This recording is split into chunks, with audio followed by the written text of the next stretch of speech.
ada mahasiswa yang tetap kritis, tapi sekarang ketika kekritisan itu disampaikan ke media sosial, itu memang harus hati-hati, ya kan? Jangan sampai itu nanti bisa melanggar undang-undang ITE, ya kan? Takut seperti itu, mungkin bisa dari situ.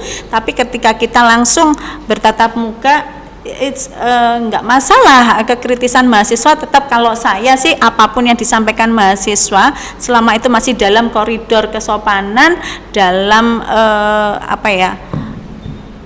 ya yang harus diperbaiki, nggak masalah.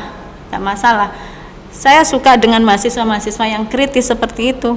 Justru itu yang kita harapkan, karena apa yang kita sampaikan kalau mendapatkan respon berarti kan komunikasi kita efektif, ya kan? Jadi tidak selamanya benar kalau daya kritis mahasiswa itu menurun. Tidak semuanya seperti itu.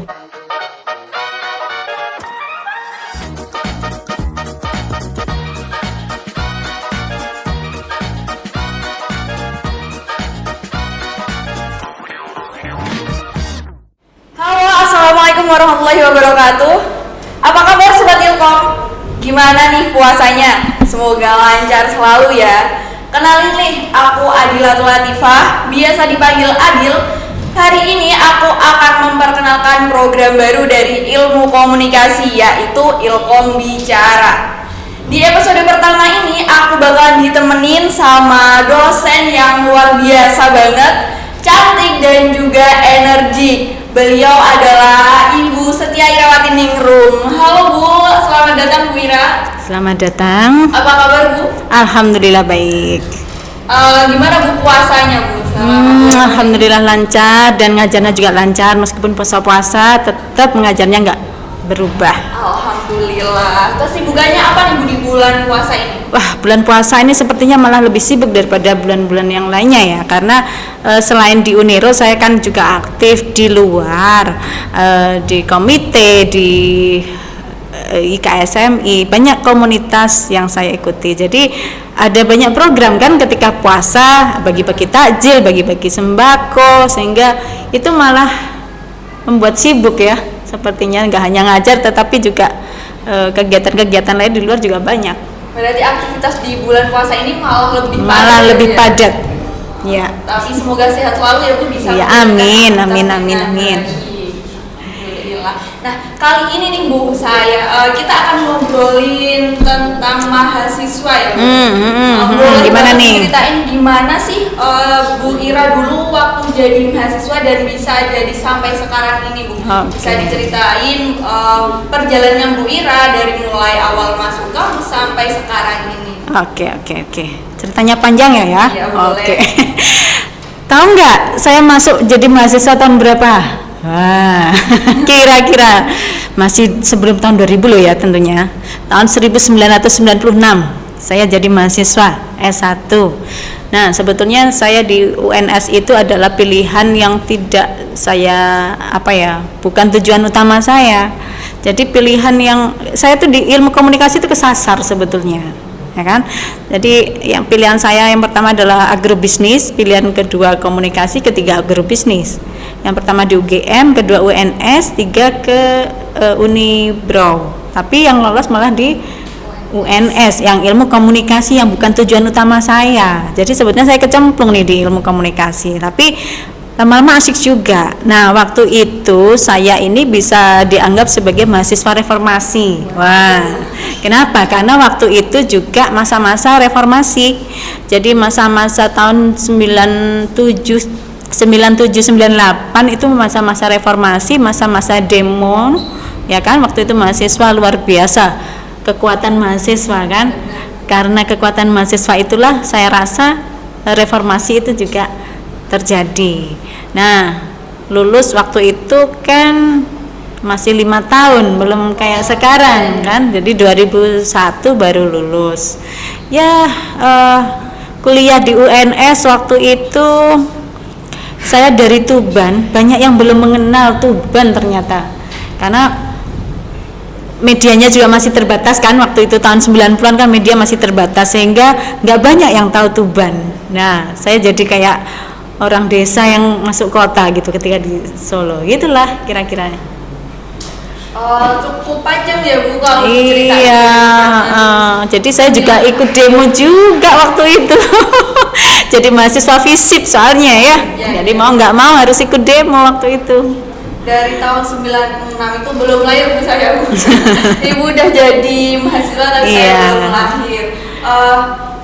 Menurut Ibu nih ya, Mhm. perbedaan dari mahasiswa zaman dahulu nih Bu, apalagi Ibu bisa dibilang mahasiswa reformasi juga kan ya, dari zaman dulu sampai sama zaman sekarang bisa disebut generasi Z nih Bu. Iya. Nah, menurut Ibu itu perbedaannya apa saja yang paling mencolok? Ya, perbedaannya karena media ya.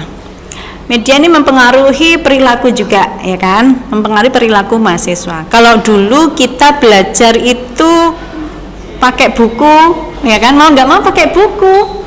Terus ke perpustakaan. Nah, kalau sekarang akses terhadap buku dan perpustakaan saya rasa sudah berkurang. Semuanya ada di Google. Jadi mahasiswa sekarang kalau mau belajar ya belajar dari Google, ya kan? Mudah sekali. Sekarang lebih sebetulnya lebih mudah untuk mengakses sumber-sumber belajar ya. Tetapi perilaku membaca itu justru lebih berkurang sekarang daripada dulu. Karena kalau kita membaca buku mau nggak mau kita harus menghabiskan waktu di tempat tertentu di perpustakaan gitu ya misalnya atau di toko buku. Nah itu perilaku mahasiswa yang dulu. Kalau sekarang saya sudah jarang menemui mahasiswa yang ada di membaca di perpustakaan atau membaca di toko buku. Itu yang utama. Jadi literasi membacanya itu yang kurang mahasiswa sekarang. Padahal kita bisa membaca juga dari HP ya, tapi tidak banyak yang saya lihat tidak banyak yang mencari ilmu pengetahuan dari media HP malahan. Padahal di zaman sekarang tuh untuk mencari informasi lebih mudah. Iya, lebih mudah, banyak media yang bisa diakses kan. Informasi itu bisa didapatkan dari mana saja dan kita bisa mendapatkannya lebih mudah, nggak perlu biaya kan. Betul. Apalagi kalau mahasiswa kan ngiritnya nyari wifi nih. Nah, di kafe-kafe kita bisa sambil belajar, ya kan? Bisa lebih gampang cari informasi tapi daya ingin tahunya lebih rendah ya daripada Iya, ya karena literasi membacanya kurang. Saya rasa seperti itu. Terus menurut dengan perilaku mahasiswa yang seperti itu sekarang ya Bu ya, menurut Bu Ira peran apa sih yang harus dilakukan mahasiswa di zaman sekarang untuk menghadapi zaman perkembangan Iya. zaman? Kita hidup itu kan harus sesuai dengan zamannya kan seperti itu. Kalau zamannya sekarang zaman media ya kita harus dekat dengan media. Kita gunakan media itu dengan sebaik mungkin. Kita cari informasi dari media, kita berdiskusi juga lewat media, kita mencari apapun bisa lewat media. Nah selain kita belajar kita juga harus banyak kegiatan ya. Mahasiswa itu jangan hanya kuliah pulang ya kan, tetapi kita isi hari-hari kita itu dengan mengikuti banyak kegiatan. Dengan mengikuti banyak kegiatan kita mengikuti organisasi, kita bisa tahu itu organisasi, kita bisa belajar berorganisasi, belajar memanage apapun di organisasi itu. Nah itu sebetulnya adalah cara belajar kita untuk menghadapi kehidupan yang sebenarnya. Sebetulnya kan gitu. Nah jadi mahasiswa itu jangan sampai gaptek ya istilahnya. Segala media sebisa mungkin diketahui. Apalagi mahasiswa komunikasi loh ya. Mahasiswa komunikasi itu harus paham dengan media-media yang ada. Ya kan? Nanti ditanya portal ini nggak tahu, ditanya apa-apa media komunikasi yang lain nggak tahu, harus update ya terhadap media. Jangan sampai kita tidak tahu media-media yang sekarang ada, meskipun kita hidup di kota kecil, tetapi itu tidak menghalangi kita untuk terus berkembang. Kan seperti itu ya. Jadi apalagi mahasiswa ilmu komunikasi nih ya, jangan sampai nih gagap teknologi, apalagi kalah sama mahasiswa-mahasiswa jurusan lain tuh. Jadi nggak usah insecure, jadi giat-giat belajar aja ya Bu, giat-giat belajar. Banyak kegiatan. Mahasiswa Ilmu Komunikasi Uniro, apa aja nih kegiatannya nih? Untuk di semester 6 nih Bu ya, di semester 6 kali ini kegiatannya ada 2 nih Bu. Salah satunya podcast ini dan juga jurnalistik. Jadi ada beberapa tim di tim jurnalistik buat berita, mengolah web, dan juga ada beberapa teman-teman di podcast ini. Jadi kegiatannya di bulan puasa seperti itu. Oke, lumayan ya, lumayan sibuk ya. Lumayan Udah semester 6 ya, sudah Iya, semester betul. atas. Nah, harus bisa membagi waktu juga kan teman-teman, selain belajar, selain mengerjakan tugas. Ini banyak tugas juga kan dari dosen. tugas. Nah, tapi itu juga merupakan salah satu cara untuk mengisi waktu yang dengan kegiatan yang bermanfaat. Nah, di situ sebetulnya kita juga belajar. Itu adalah proses belajar. Kita membuat podcast seperti ini, kita membuat berita, membuat portal berita, itu juga proses belajar. Jadi mahasiswa itu tidak hanya menerima apa yang diberikan oleh dosen kan, jadi harus langsung praktek atau bisa belajar dari tempat lain. Habis ini magang ya kan. Nah, jadi kan masih banyak lagi nih. Betul. Jadi ini salah satu untuk kita bisa belajar biar kita kalau sudah magang kita udah dapet ilmunya. Magang juga nggak harus semester atas kan, jadi masih semester bawah juga bisa nih kerja di tempat lain karena mahasiswa harus tahu dunia luar loh ya, harus tahu dunia luar. Bagaimana sih media-media di Tuban seperti itu kan? Bagaimana media-media di Tuban tumbuh? Bagaimana bisa berkembang? Bagaimana apalagi kita bisa menciptakan media sendiri, nah kan? Kayak gini kan salah satu cara juga. Baguslah kalau seperti itu, Dila sama teman-teman ya. Terus untuk berkarya, karena dari karya itu kita bisa menunjukkan eksistensi prodi kita terutama kan, gitu kan ya. Zaman sekarang ini ada statement nih Bu, mahasiswa sekarang itu mengalami penurunan daya berpikir kritis. Nah, Bu Ira itu setuju nggak dengan statement seperti itu? Penurunan daya kritis ya. Iya. Karena sekarang kalau mau mengkritisi itu takut katanya, kayaknya ya. Takut. Mungkin kalau kritis kalau kita ketemu secara langsung mungkin tidak semuanya seperti itu ya. Ada mahasiswa yang tetap kritis, tapi sekarang ketika kekritisan itu disampaikan ke media sosial, itu memang harus hati-hati ya kan. Jangan sampai itu nanti bisa melanggar undang-undang ITE ya kan. Takut seperti itu, mungkin bisa dari situ. Tapi ketika kita langsung bertatap muka, nggak masalah kekritisan mahasiswa. Tetap kalau saya sih apapun yang disampaikan mahasiswa selama itu masih dalam koridor kesopanan, dalam ya yang harus diperbaiki, nggak masalah. Saya suka dengan mahasiswa-mahasiswa yang kritis seperti itu. Justru itu yang kita harapkan, karena apa yang kita sampaikan kalau mendapatkan respon berarti kan komunikasi kita efektif ya kan. Jadi tidak selamanya benar kalau daya kritis mahasiswa itu menurun. Tidak semuanya seperti itu. Kalau dilihat dari kelas, di dalam kelas aja Bu, biasanya kan kalau sekarang itu mahasiswa yang aktif dan berpikir kritis itu hanya beberapa saja, dan yang lainnya itu hanya datang untuk mendengarkan, habis itu pulang Bu. Nah itu tuh menurut saya, analisa saya kan mahasiswa mengalami penurunan daya berpikir kritis karena salah satunya ya itu Bu, kalau di kelas itu yang tanya hanya itu saja, hanya beberapa orang itu saja, dan yang lainnya tidak memperhatikan atau tidak memperhatikan pelajarannya, memperhatikan mata kuliahnya, hanya datang untuk mendengarkan habis itu pulang. Dan sekarang tuh mahasiswa juga lebih apatis ya Bu, lebih apatis jadinya. Sosialisasi di kampus juga jarang, bahkan tidak memperdulikan keadaan sosialnya di sekitarnya, apalagi di sekitar kampus pun juga tidak peduli, hanya kuliah langsung pulang saja, tidak tahu apa yang ada di sekitar kampus dan apalagi sosial yang ada di luar-luar. Jadi seperti itu. Kalau saya rasa itu karena kemudahan teknologi justru. Kemudahan teknologi itu membuat mahasiswa malas berpikir. Contohnya yang paling banyak ketika diberi tugas. Gimana? Apa yang dilakukan oleh mahasiswa? Kopas kan?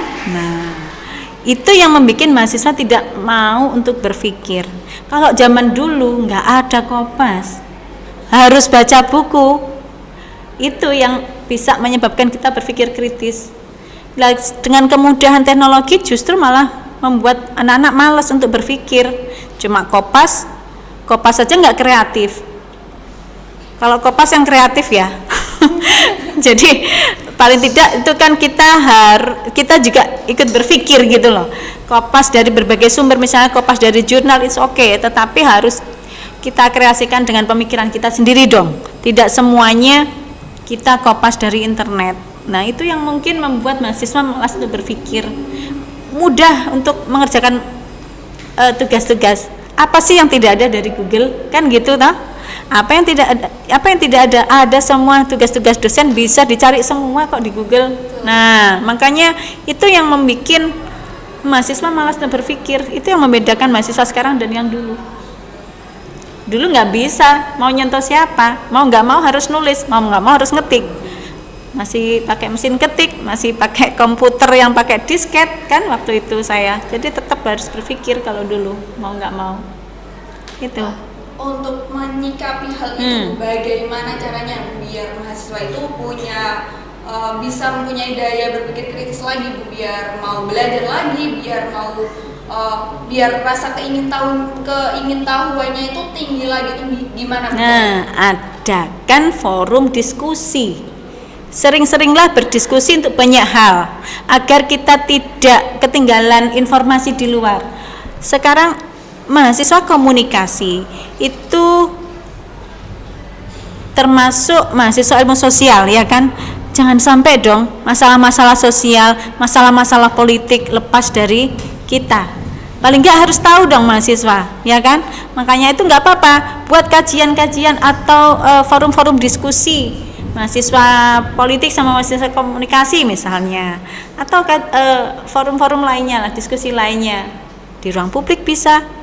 Misalnya seperti ini kita membuat diskusi tentang hal apa ya yang politik ketika dikemas dengan lebih ringan, itu kan juga bisa apa ya, biar mahasiswa itu bisa berpikir juga di situ kan.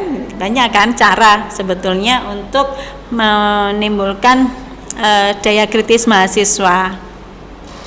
Boleh banget nih, salah satu saran dari Bu Ira, lain kali kita adakan diskusi mengenai sosial dan politik bersama mahasiswa jurusan lain.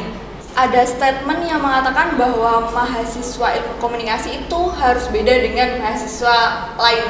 Itu gimana menurut Bu Ira? Masing-masing jurusan di mana minat kita itu ya harus beda dong.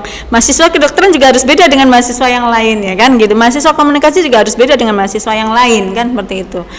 Ya artinya mahasiswa komunikasi, namanya aja komunikasi ya, harus pandai berkomunikasi. Pandai berkomunikasi itu tidak hanya pandai ngomong sama temennya, tapi berani bicara di depan umum, berani bicara di dalam forum. Nah itu dong harus mahasiswa komunikasi. Tapi yang banyak terjadi ketika di forum-forum diskusi ataupun disuruh berbicara di depan umum pada dredeg ya kan. Nah itu yang harus rasa percaya dirinya itu yang harus dibangun ketika kita bicara di depan umum. Bagaimana kita bisa menyampaikan pikiran dan perasaan kita di depan umum, itu yang membutuhkan kepercayaan diri yang tinggi. Itu yang harus dibangun oleh mahasiswa komunikasi. Terus bedanya di kampus sama di dunia kerja itu seperti apa Bu? Apakah sama seperti apa yang diajarkan dalam perkuliahan selama 4 tahun ini? Apakah berbeda lagi dengan dunia kerja? Beda dong. Kenapa berbeda? Ya di kampus itu kan lebih banyak teoritisnya ya. Teorinya seperti ini, tapi kenyataannya di dunia kok beda ya. Terus ngapain Bu kuliah kalau di kampus sama di dunia kerja beda? Ada manfaatnya semuanya. Di dunia kerja itu kita berhadapan dengan banyak orang, berhadapan dengan banyak otak, ya kan, berhadapan dengan banyak latar belakang orang-orang, sehingga kita harus bisa berbaur dengan mereka, bisa menyesuaikan diri dengan orang-orang yang berbeda itu tadi. Nah, yang berbeda apa nih? Misalnya ketika anak komunikasi belajarnya membuat event organizer misalnya ya, untuk mata kuliah event organizer membuat event misalnya seperti itu ya, tapi sebetulnya itu juga ada dasar-dasarnya tetap kepakai ketika di dunia kerja, tetapi lingkungannya memang benar-benar berbeda karena dunia kerja itu banyak diisi oleh orang-orang dari berbagai bidang yang berbeda dengan kita, sehingga kebiasaan-kebiasaannya juga akan berbeda, habit-habitnya akan berbeda kan. Nah, jadi kita harus bisa menyesuaikan diri dengan siapa saja kita bekerja, gitu kan? Berarti tetap harus adaptasi ya Bu ya? Iya harus dong, adaptif ya, anak komunikasi harus adaptif. Untuk skill apa sih Bu yang harus dibangun untuk menjawab tantangan di dunia kerja? Skill apa saja yang harus dibangun? Dunia kerja saat ini bagi perusahaan-perusahaan yang besar itu indeks prestasi itu bukan jaminan untuk bisa mendapatkan pekerjaan yang layak. Yang dibutuhkan adalah kompetensi, ya kan? Nah, bagaimana kita bisa mendapatkan kompetensi? Ketika mahasiswa ikuti pelatihan-pelatihan, ikuti banyak kegiatan yang itu nanti bisa mendapatkan sertifikat, sehingga kompetensi kita bisa dipertanggungjawabkan, ya kan? Jadi banyak keahlian yang kita punya itu akan menjadi nilai tambah ketika kita melamar pekerjaan, bukan hanya IP. Kalau IP saja tidak akan menjamin seseorang itu bisa berhasil di dalam pekerjaannya. Nah, satu lagi adalah emotional quotient. Bagaimana emosi kita, mengelola emosi ya. Jadi bagaimana sikap kita, tindak tanduk kita itu juga mempengaruhi kesuksesan kita di dalam dunia kerja. Jadi itulah hal-hal yang mungkin tidak kita pikirkan ya, tidak kita sangka, tetapi itu bisa membuat kesuksesan seseorang. Jadi jangan berharap IP tinggi itu akan selalu sukses, tidak selalu. Jadi harus ada banyak hal yang dipersiapkan mahasiswa sebelum lulus, sebelum masuk ke dunia kerja, harus banyak yang harus dipersiapkan. Berarti nggak selalu IP tinggi itu kalau nggak punya skill juga iya sama aja masuk di dunia kerja. Iya. Dan alhamdulillah saya lihat sih teman-teman sekarang selain ke kampus kan juga ada yang kerja juga kan. Nah, jadi oke lah ketika mahasiswa itu bisa menciptakan pekerjaan sendiri. Nah, itu kan akan lebih baik kan, malah bisa membantu orang lain, ya kan? Nah, itu. Jadi penasaran nih Bu Ira, dulu itu tipe atau karakter mahasiswanya seperti apa sih Bu? Tipe karakter mahasiswa yang seperti apa? Sebetulnya saya sih nggak menonjol ketika mahasiswa ya. Saya juga berjualan kok dulu ketika mahasiswa, nah, kan karena saya dari Solo, karena saya kuliah di Solo, jadi ketika pulang ke Tuban bawa pulaan di Klewer ya, di pasar Klewer ya. Saya dulu jualan spray daster gitu dari Klewer. Nah, jadi sebetulnya saya juga senang kalau gitu kan, dan itu lumayan kan nambah penghasilan, ya kan? Ya seperti itulah, saya bukan tipe yang menonjol ketika di mahasiswa. Berarti selain menjadi mahasiswa, Ibu Ira juga wirausaha. Iya, meskipun kecil-kecilan. Ada cerita unik gak sih Bu waktu kuliah dulu? Apa ada culture shock dari Tuban terus ke Solo? Iya. Perbedaan bahasa, sama-sama Jawa, tetapi Jawa Timur dan Jawa Tengah itu luar biasa berbeda. Ya kan, kalau kita ngomong bahasa Jawa di sini ya, awakmu gak kuliah, misalnya seperti itu. Teman-teman saya yang di Solo jawab, sirahku ya kuliah. Kalau awak di sana itu ya badan gitu loh. Kalau kita kan awak itu kan diri kita kan seperti itu. Tetapi di Jawa Tengah dimaknai oleh ya benar-benar badan gitu loh. Banyak sih cerita-cerita yang unik itu ya bahasa ya. Kendala bahasa itu sebetulnya juga menjadi hal yang lucu. Nah, waktu itu kalau di Jawa, kalau di sini kan akak no lampune misalnya seperti itu. Kalau teman saya akak apa itu akak gitu kan, nggak ada di sana itu. Ya, jadi bahasa lah yang bikin lucu gitu. Kalau yang lain-lain ya standar sih, nggak begitu menonjol gitu.